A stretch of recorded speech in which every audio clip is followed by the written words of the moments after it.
మంత్రి ఉత్తమ్ కుమార్ రెడ్డి తెలిపారు. ఆ కమిటీ రేపు ఎల్లుండి మేడిగడ్డ, అన్నారం, రామగుండం, సంధిల్లా బ్యారేజీల్ని పరిశీలిస్తారని తెలిపారు. టెస్ట్ల కోసం అత్యాధునిక టెక్నాలజీ వాడాలని సూచించామని అన్నారు. రిపేర్ చేయడానికి ప్రభుత్వం సిద్ధంగా ఉందని తెలిపారు.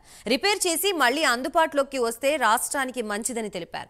ఎన్డీఎస్ఏ ప్రాథమిక రిపోర్టులో తప్పులు ఉంటే నిర్మాణ సంస్థపై చర్యలు తీసుకుంటామని అన్నారు.